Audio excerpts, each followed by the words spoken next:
What's going on, everybody? C4 here. Welcome back to the channel. Reacting to the Eagles Day 3. I was at a soccer game today. We got soccer scarf. You get scarves. You wear scarves at soccer games. So we got scarves. You wear it like this. I got a scarf. Wasn't planning on reacting to anything today. So adult beverages were consumed, but we're not going to act a fool. I'm not one of those guys. I can be professional. And I wasn't really, we didn't have a whole lot of draft picks, but when we saw, really over the last half hour, the Philadelphia Eagles UDFA class kind of unroll, and some of the names that they got, I was like, all right, you know what? Let's do a little bit of recap. I wasn't fully up to date. Obviously, I was pretty much I missed the whole draft. I literally got home, turned on the TV, and it was Brock Purdy getting picked Mr. Irrelevant for the 49ers. So I literally missed everything, but I got home in time for the UDFA rush. Let's talk about some of these players, man. Let's talk about some of these picks. And, yeah, I mean, tomorrow I'll get to work on probably a way too early 2023 mock draft. I already started kind of working on some Patreon content for that. But let's take a look at what Philadelphia did here today. So they drafted Kyron Johnson. He's going to be a Sam. He's going to be the guy that kind of comes in and plays, the Hassan Riddick type role. You look at the production there, nothing too crazy. I mean, trending in the right direction. 63 tackles, 8.5 TFLs, 6.5 sacks, 4 forced fumbles last year for Kansas. Now, the reason why this makes it, a little bit more intriguing is when you look at his pro day numbers. 4.40 in the 40, 39.5-inch vertical, $120 broad.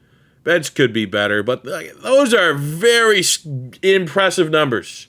Now, given some of the players on the board. My biggest issue, honestly, again, I was following this from afar, but Zion McCollum, the corner out of Sam Houston State, was, oh my God. Let's try to operate these scenes here.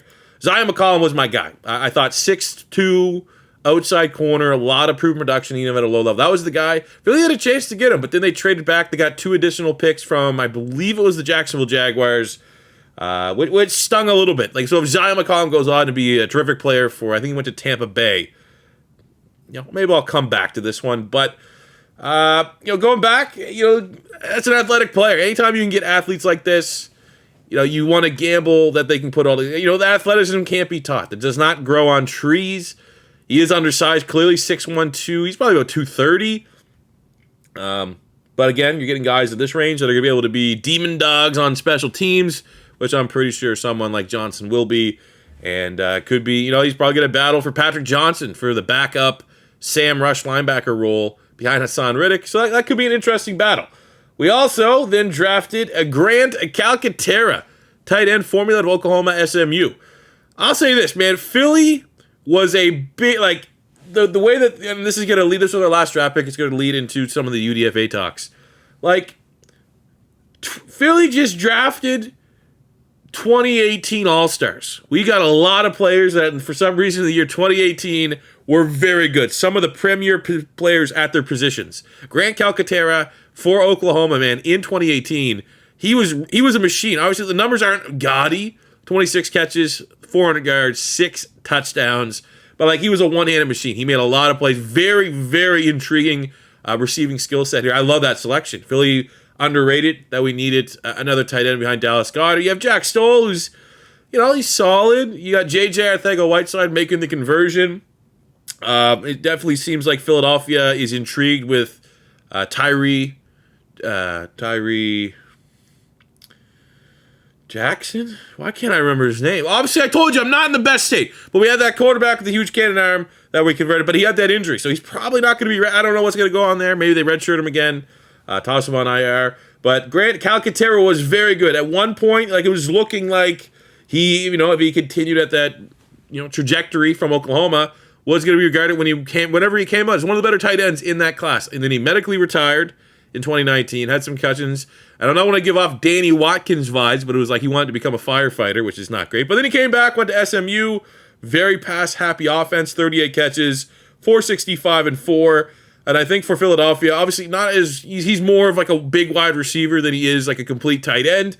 But if you're looking, obviously we have Dallas to be like the complete tight end, and then you're gonna try to find someone that can complement that. And as a receiver, you're not gonna get a lot better value that late in the draft than Grant Calcaterra. So I really do like that selection. I think he's, I would say right now, like coming into camp, convincingly probably tight end 2 for the Philadelphia Eagles. So that's exciting. That's nice. That's a good value pick. So we got a guy that slipped, and if he never had the concussions and stuff like that, which is obviously something you may need to consider for Philadelphia, that's a value pick. We got Kyron Johnson, who's a freak athlete, very good athlete, special teams guy. Obviously, we're going to have to wait and see if he's, how much he would make of an impact on the actual field in game outside of special teams. But then we go into the UDFA class. Now, we start with Reed Blankenship.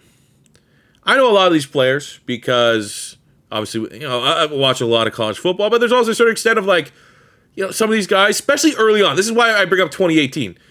I used to make Madden draft classes, and you'd have to kind of project. Like if I wanted to make 3-4 years worth of draft classes, you would have to look at at this point sophomores. What are guys in 2 years' time going to look like for the draft class? And I go back to Calcaterra there. You go to 2018. Reed Blankenship in 2018, 6'1", 204. He ran a 4.50 at his pro day, 38-inch vertical, very athletic. He had 107 tackles, 8 TFLs, a sack, 4 interceptions, 7 pass breakups, a pick 6, 122 yards worth of picks. And he followed it up. I mean, he's been a tackle machine. Very steady. Last year, 110 tackles for Middle Tennessee State, 10 TFLs.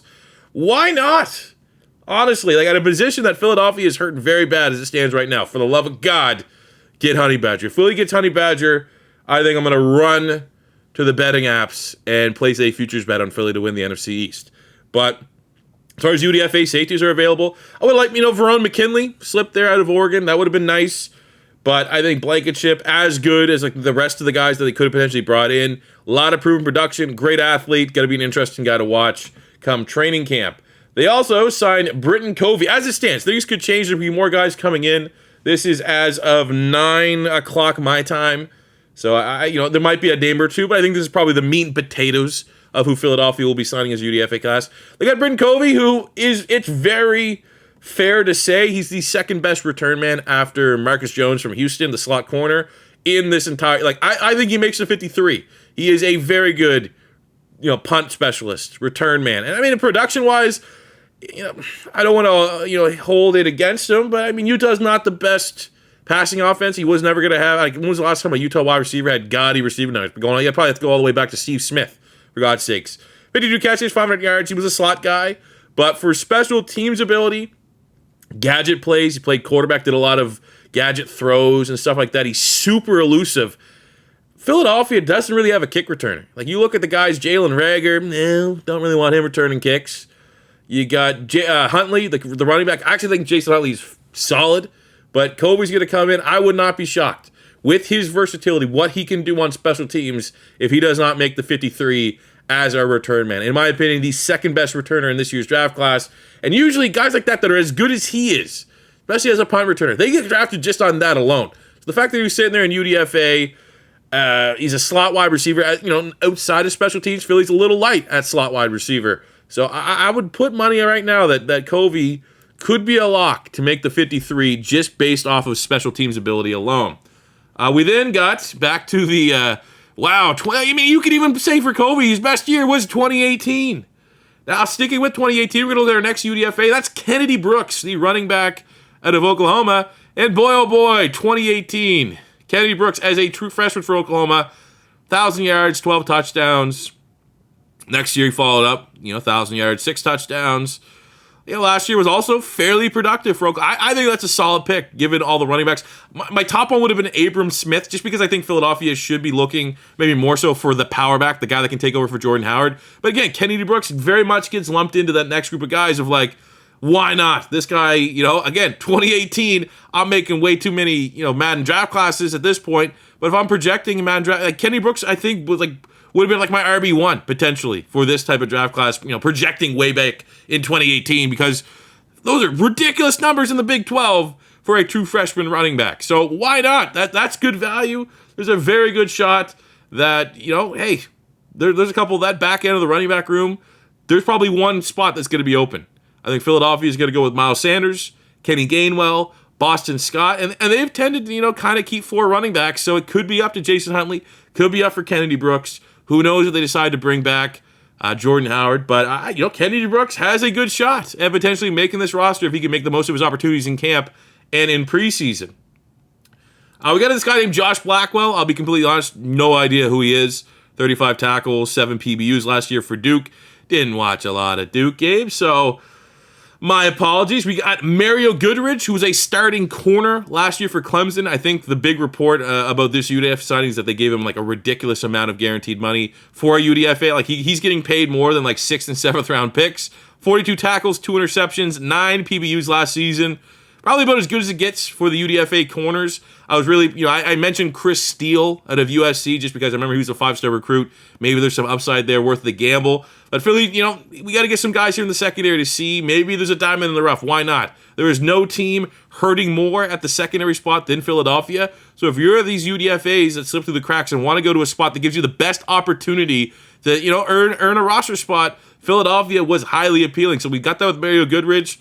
That's very intriguing. We'll be interested to see how he comes along. We got Josh Jobe from Alabama. I'll be honest.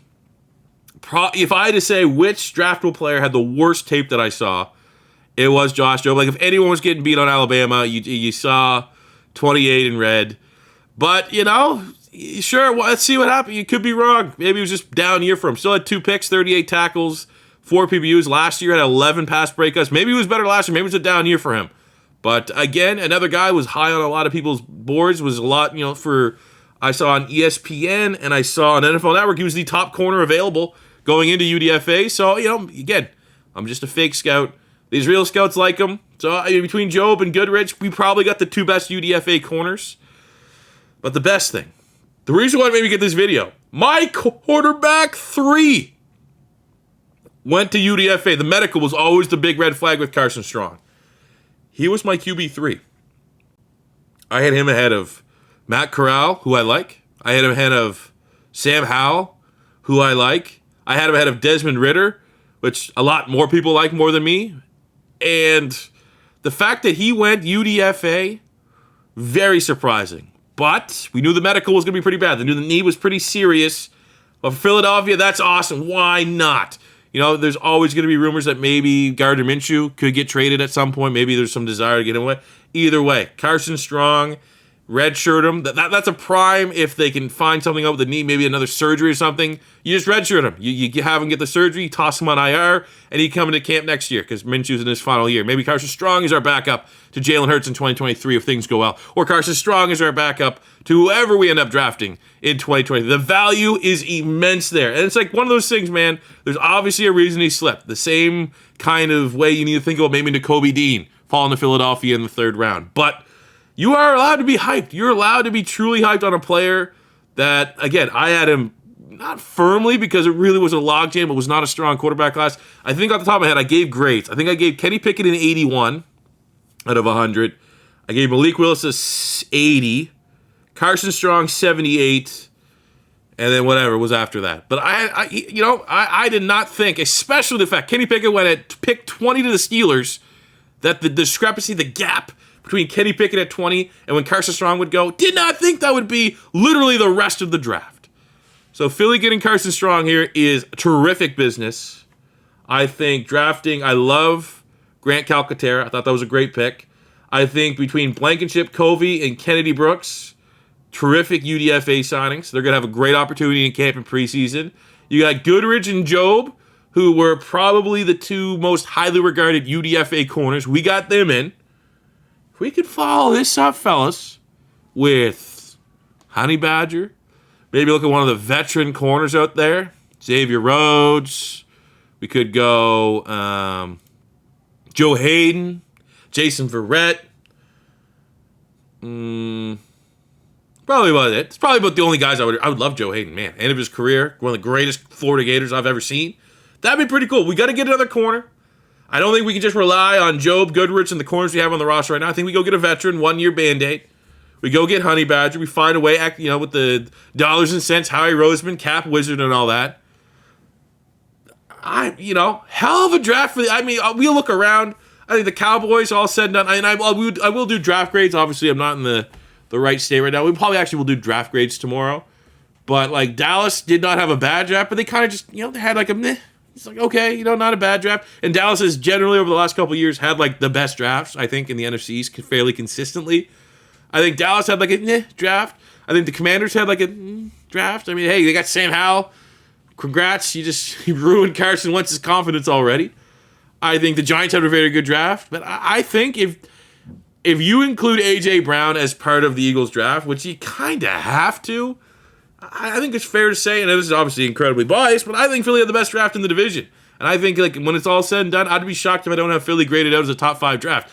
I never thought in my life, as long as Howie Roseman was a general manager, I would give Philadelphia a top 5 draft grade. But I think you're going to have to give them this year with the Jets, with the Ravens absolutely killed it. I think the Jets might have had the best draft. Maybe that's like a little bit of the Michael Jordan thing where, like, they stopped giving Michael Jordan MVPs even though he's the best player in the league. I think you have to kind of look at that for the Ravens. They had the best draft every year, so maybe we won't give them the first place, the king dog yet again, but excellent draft. I love these UDFAs. They keep rolling in. Let me just get a quick check here. I told people on Twitter to tag me if there's any. They got E.J. Perry, the quarterback from Brown. He was on a lot of, like, top 100 quarterback lists and stuff like that. Let's just see here real quick. Doesn't appear to be any more signings, so really the next signing we want to see. Oh, wow. Howie Roseman is talking about the safety position. I kind of want to hear. Position, we got a lot of confidence in Anthony, and that's why.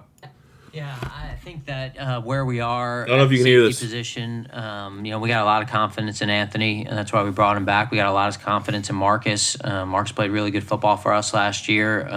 We got a lot of confidence in Kayvon, and then we brought Andre here last year. We have Jared, and then we'll continue to look at that position. Nothing imminent, but again, we probably have a higher vision of that room than maybe is perceived. That better be Honey Badger coming to Philadelphia. We need him. We need him. I assume that's why that question was asked. That's why Philly pushed that snippet on social media. I would have liked to see something maybe a little bit more showing their hand. Like, oh, yeah, we're not done evaluating. Who knows what kind of players kind of, and like hinted indirectly at Honey Badger. We need Honey Badger. It just needs to be said. But either way, fellas, I gotta get out of here. I gotta go have a shower, sober up a little bit. Thank you guys very much for spending time with me between the draft stream, all these recaps. I very much appreciate it. Tomorrow, I'm not gonna rush it. I'll drop a quick draft grades video tomorrow if you want to care what my opinion is on your favorite team. And then we'll get back to your regular scheduled uploads. And actually, yesterday, to be honest, a little spoiler, got that much closer for the NCAA Custom School Series. It's very close. Very, very close to dropping that. But that'll do for me here today, guys. Thank you very much for watching. As always, first time stopping by, don't forget to hit that subscribe button, smash the like button if you enjoyed. Until next time, it's C4. Say peace out.